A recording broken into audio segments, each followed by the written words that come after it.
Good morning વિદ્યાર્થી મિત્રો। હવે પછીનો ટોપિક છે ભાગીદારોના મૂડી ખાતા। ભાગીદારી પેઢી સાથે કરેલા વ્યક્તિગત વ્યવહારો નોંધવા માટે ભાગીદારી પેઢીના ચોપડે દરેક ભાગીદારનું મૂડી ખાતું તૈયાર કરવામાં આવે છે। ભાગીદાર શરૂઆતમાં જે રકમ મૂડી તરીકે લાવે તે અને કોઈપણ કારણથી ભાગીદારની મૂડીમાં વધારો કરતા વધારે વ્યવહારો મૂડી ખાતામાં જમા બાજુ પર અને મૂડીમાં ઘટાડો કરતા વ્યવહારો મૂડી ખાતામાં ઉધાર બાજુ પર નોંધવામાં આવે છે। ભાગીદારી પેઢીમાં ભાગીદારોના મૂડી ખાતા રાખવાની બે પદ્ધતિઓ છે: અસ્થિર મૂડી ખાતાની પદ્ધતિ અને સ્થિર મૂડી ખાતાની પદ્ધતિ। અસ્થિર મૂડી ખાતાની પદ્ધતિને હંગામી મૂડી ખાતાની પદ્ધતિ તરીકે પણ ઓળખવામાં આવે છે। ભાગીદારના મૂડી ખાતા રાખવાની જે પદ્ધતિમાં ભાગીદારના મૂડી ખાતાની વર્ષની શરૂઆતની બાકી અને આખરની બાકીમાં ફેરફાર જોવા મળતો હોય તો તેને અસ્થિર અથવા હંગામી મૂડી ખાતાની પદ્ધતિ કહેવામાં આવે છે। આનાથી વિરુદ્ધ સ્થિર મૂડી ખાતાની પદ્ધતિ ભાગીદારના મૂડી ખાતા રાખવાની જે પદ્ધતિમાં સામાન્ય રીતે ભાગીદારના મૂડી ખાતાની વર્ષની શરૂઆતની બાકી અને આખરની બાકીમાં ફેરફાર જોવા મળતો ન હોય તેને સ્થિર અથવા કાયમી મૂડી ખાતાની પદ્ધતિ કહેવામાં આવે છે। અસ્થિર મૂડી ખાતાનો નમૂનો ભાગીદારના મૂડી ખાતામાં કઈ બાબતનો સમાવેશ થાય છે તેનો નમૂનો અંગે તમને માહિતી આપું। ઉધાર જમા એવી રીતે બે બાજુ દર્શાવવામાં આવે છે। ઉધાર બાજુ તારીખ, વિગત, રકમમાં જેટલા ભાગીદારો હોય તેના ખાતા દર્શાવવામાં આવે છે। એવી જ રીતે જમા બાજુ પર તારીખ, વિગત અને ભાગીદારોના નામ। એમાં શરૂઆતમાં ભાગીદારોના મૂડી ખાતાની ઉધાર બાજુ પર બાકી આગળ લાવ્યા મૂડી ખાતાની શરૂની ઉધાર બાકી, એના બાદ ઉપાડ ખાતે, રોકડ બેંક અન્ય મિલકત ખાતે, ઉપાડ પર વ્યાજ ખાતેની નોંધ થાય, નફા નુકસાન ફાળવણી ખાતે ખોટ આવી હોય તેની નોંધ થાય, બાકી આગળ લઈ ગયા મૂડી ખાતાની આખરની જમા બાકી, મૂડી ખાતાની જમા બાજુ પર બાકી આગળ લાવ્યા મૂડી ખાતાની શરૂની જમા બાકી, રોકડ બેંક અન્ય મિલકત ખાતે વધારાની મૂડી આપેલી હોય તેની નોંધ કરવાની છે, મૂડી પર વ્યાજની નોંધ કરવાની છે, પગાર, બોનસ, કમિશન, મહેનતાણા આ તમામની નોંધ ભાગીદારોના મૂડી ખાતાની જમા બાજુ પર થાય છે।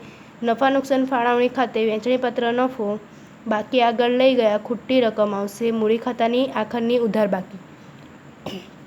એવી જ રીતે સ્થિર કે કાયમી મૂડી ખાતાની પદ્ધતિમાં ભાગીદારનું મૂડી ખાતું અને ભાગીદારનું ચાલુ ખાતું પણ અસ્તિત્વમાં આવે છે। ભાગીદારનું ચાલુ ખાતું એ આપણે અસ્થિર મૂડી ખાતામાંની પદ્ધતિમાં જે મૂડી ખાતું જોયું તે પ્રમાણેનું જ ભાગીદારનું ચાલુ ખાતું છે। આના અંદર ભાગીદારના મૂડી ખાતાના અંદર ઉધાર બાજુ પર તારીખ, વિગત, ભાગીદારોના નામ, તારીખ, વિગત, ભાગીદારોના નામ જમા બાજુ પર, રોકડ બેંક અન્ય મિલકત ખાતે વધારાની મૂડી લઈ ગયા ઉધાર બાજુ પર, ખૂટતી રકમ બાકી આગળ લઈ ગયા આખરની જમા બાકી તરીકે, જમા બાજુ પર બાકી આગળ લાવ્યા શરૂની જમા બાકી, જમા બાજુ પર રોકડ બેંક અન્ય મિલકત ખાતે વધારાની મૂડી લાવ્યા તેના। હવે ભાગીદારનું ચાલુ ખાતું જોઈએ। ભાગીદારી પેઢીમાં સ્થિર મૂડી ખાતાની પદ્ધતિમાં ભાગીદારના પેઢી સાથેના કાયમી મૂડી સિવાયના અન્ય વ્યવહારો નોંધવા માટે તૈયાર કરવામાં આવતા ખાતાને ભાગીદારનું ચાલુ ખાતું કહેવામાં આવે છે। ભાગીદારી પેઢી સ્થિર મૂડી ખાતાની પદ્ધતિમાં ભાગીદારના પેઢી સાથેના કાયમી મૂડી સિવાયના અન્ય જે વ્યવહારો નોંધ થાય છે તેના માટે ચાલુ ખાતું તૈયાર કરવામાં આવે છે।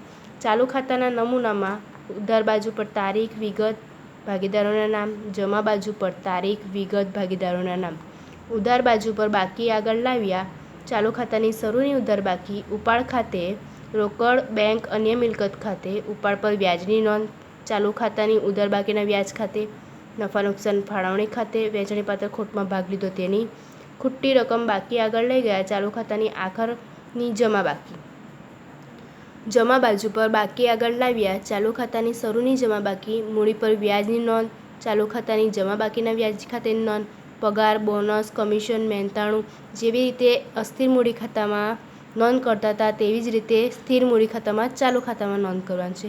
નફા નુકસાન ફાળવણી ખાતે વહેંચણીપાત્ર નફામાં ભાગ બાકી આગળ લઈ ગયા ચાલુ ખાતાની આખરની ઉધાર બાકીની નોંધ। ત્યારબાદ આપણે જોઈશું સ્થિર મૂડી ખાતાની પદ્ધતિ અને અસ્થિર મૂડી ખાતા પદ્ધતિની વચ્ચેનો તફાવત।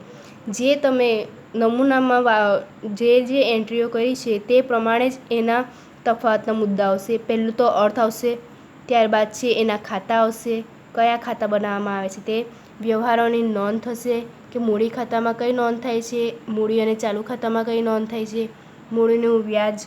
સામાન્ય રીતે આ પદ્ધતિમાં મૂડીની રકમ દર વર્ષે એક સરખી રહેતી હોવાથી મૂડીનું વ્યાજ દર વર્ષે એક સરખું રહે છે, જ્યારે અસ્થિર મૂડી ખાતાની પદ્ધતિમાં મૂડીની રકમ દર વર્ષે બદલાતી હોવાથી મૂડીનું વ્યાજ દર વર્ષે બદલાતું રહે છે. ખાતાની બાકી.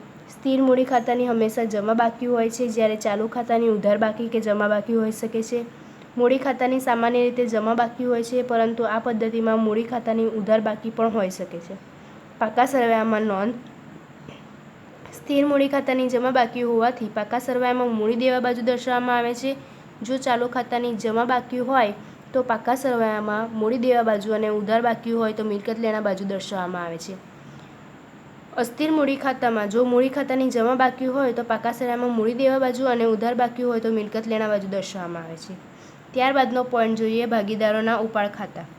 જો કરારનામામાં જોગવાઈ હોય તો ઉપાડ પર વ્યાજની રકમ પણ ઉપાડ ખાતે ઉધારવામાં આવે છે.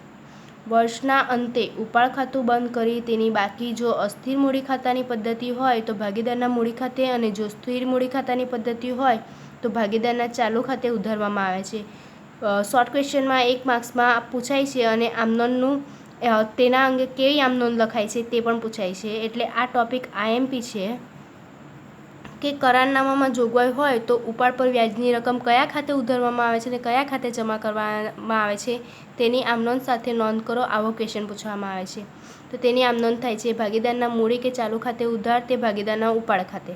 બાબત જે વર્ષના અંતે ઉપાડ ખાતું બંધ કરી મૂડી કે ચાલુ ખાતે લઈ ગયા તેના. હવે ભાગીદારના ઉપાડ ખાતાનું જોઈએ. તારીખ વિગત રકમ રૂપિયા. તારીખ વિગત રકમ રૂપિયા. ઉધાર બાજુ ને જમા બાજુ. ઉધાર બાજુ પર રોકડ ખાતે રકમ લખાશે, બેંક ખાતે રકમ લખાશે, માલ કે મિલકત ખાતે વર્ષ દરમિયાન કરેલ ઉપાડ તેની રકમ લખાશે, ઉપાડ પર વ્યાજ એની નોંધ થશે. જમા બાજુ પર ઉપાડ ખાતાની મૂડી ચાલુ ખાતે આખરની બાકી, મૂડી ચાલુ ખાતે લઈ ગઈ તેના એની નોંધ થશે. ત્યારબાદ છે નફા નુકસાન ફાળવણી ખાતું. ભાગીદારી પેઢીના વાર્ષિક હિસાબોમાં નફા નુકસાન ખાતું તૈયાર કરવામાં આવે છે. એના જેવું સેમ નફા નુકસાન ફાળવણી ખાતું છે. નફા નુકસાન ફાળવણી ખાતા અને નફા નુકસાન ખાતામાં મોટે ભાગે કોઈ ફરક જોવા મળતો નથી. એનો નમૂનો જોઈએ. A, B અને C ની ભાગીદારી પેઢીનું તારીખ ખાલી જગ્યાના રોજ પૂરા થતા વર્ષનું નફા નુકસાન ફાળવણી ખાતું. વિગત રકમ રૂપિયા. વિગત રકમ રૂપિયા. ઉધાર બાકી, જમા બાકી. ઉધાર બાજુ પર નફા નુકસાન ખાતે ચોખ્ખી ખોટ જે આપણે શોધેલી હોય તે લખાય છે. ભાગીદારની મૂડી પર વ્યાજ જે મળ્યું હોય તે ભાગીદારોના વ્યાજની રકમ લખીને રકમના ખાનામાં લખાય છે. ભાગીદારોના ચાલુ ખાતાની જમા બાકીના વ્યાજ ખાતે તેની નોંધ થાય. ભાગીદારોના પગાર ખાતે, ભાગીદારોના બોનસ, કમિશન કે મહેનતાણા ખાતે, સામાન્ય અનામત કે ફંડ ખાતે, ભાગીદારોના મૂડી ખાતે, ચાલુ ખાતે, વહેંચણીપાત્ર નફો. એવી જ રીતે જમા બાજુ પર નફા નુકસાન ખાતે જો ચોખ્ખો ખોટ આપેલો હોય તો તે નોંધાય છે. ભાગીદારોના ઉપાડ પર વ્યાજ નોંધાય છે ભાગીદારોની વહેંચણીના પ્રમાણે. ભાગીદારોના ચાલુ ખાતાની ઉધાર બાકીના વ્યાજ ખાતે નોંધાય છે. ભાગીદારોના મૂડી ખાતે કે ચાલુ ખાતે વહેંચણીપાત્ર ખોટ આવે તો ખોટ ઢૂંઢાય છે.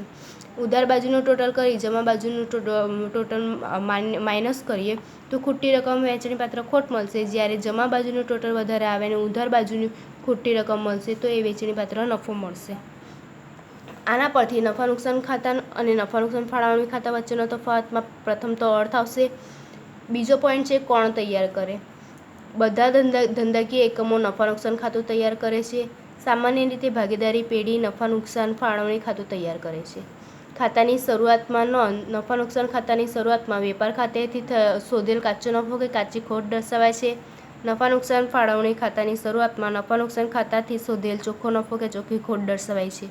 ઉધાર બાજુ.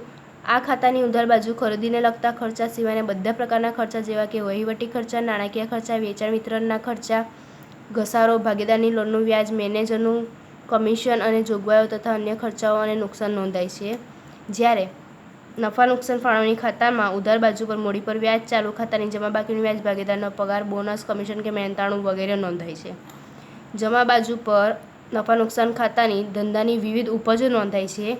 નફા નુકસાન ફાળવણી ખાતામાં જમા બાજુ પર ઉપાડ પર વ્યાજ, ચાલુ ખાતાની ઉધાર બાકીનું વ્યાજ નોંધાય છે. નફા નુકસાન ફાળવણી ખાતાનો પરિણામ ચોખ્ખો નફો કે ચોખ્ખી ખોટ શોધી શકાય છે. જ્યારે નફા નુકસાન ફાળવણી ખાતામાં વહેંચણીપાત્ર નફો કે વહેંચણીપાત્ર ખોટ શોધી શકાય છે. નફા નુકસાન ખાતાની બાકી નફા નુકસાન ફાળવણી ખાતે લઈ જવામાં આવે છે. આ ખાતા દ્વારા શોધેલ વહેંચણીપાત્ર નફો કે ખોટ ભાગીદારો વચ્ચે વહેંચી દેવામાં આવે છે.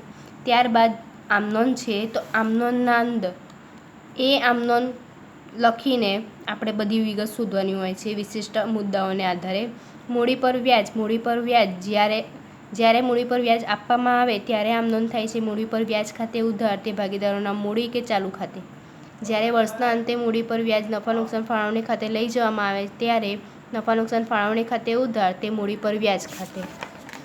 ત્યારબાદ છે ભાગીદારને પગાર, બોનસ, કમિશન કે મહેનતાણું. જ્યારે પગાર, બોનસ, કમિશન કે મહેનતાણું આપવામાં આવે ત્યારે પગાર, બોનસ, કમિશન કે મહેનતાણા ખાતે ઉધાર તે ભાગીદારના મૂડી કે ચાલુ ખાતે.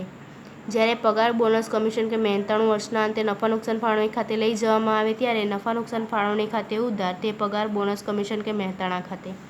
ઉપાડ પર વ્યાજ. જ્યારે ઉપાડ પર વ્યાજ વસૂલ કરવામાં આવે ત્યારે ભાગીદારના મૂડી ચાલુ ખાતે ઉધાર તે ઉપાડ પર વ્યાજ ખાતે. જ્યારે ઉપાડ પર વ્યાજ વર્ષને અંતે નફા નુકસાન ફાળવણી ખાતે લઈ જવામાં આવે ત્યારે ઉપાડ પર વ્યાજ ખાતે ઉધાર તે નફા નુકસાન ફાળવણી ખાતે. સામાન્ય અનામત ખાતે લઈ ગયેલ નફો વર્ષને અંતે નફો સામાન્ય અનામત ખાતે લઈ જવામાં આવે ત્યારે આમનોન નફા નુકસાન ફાળવણી ખાતે ઉધાર તે સામાન્ય અનામત ખાતે. નફા નુકસાન ફાળવણી ખાતાનો નફો કે ખોટ. નફા નુકસાન ફાળવણી ખાતાનો નફો કે ખોટ ભાગીદારો વચ્ચે નફા નુકસાનના પ્રમાણમાં વહેંચવામાં આવે ત્યારે જો નફો હોય તો નફા નુકસાન ફાળવણી ખાતે ઉધાર તે ભાગીદારોના મૂડી કે ચાલુ ખાતે. બીજું છે જો ખોટ હોય ત્યારે ભાગીદારના મૂડી ચાલુ ખાતે ઉધાર તે નફા નુકસાન ફાળવણી ખાતે.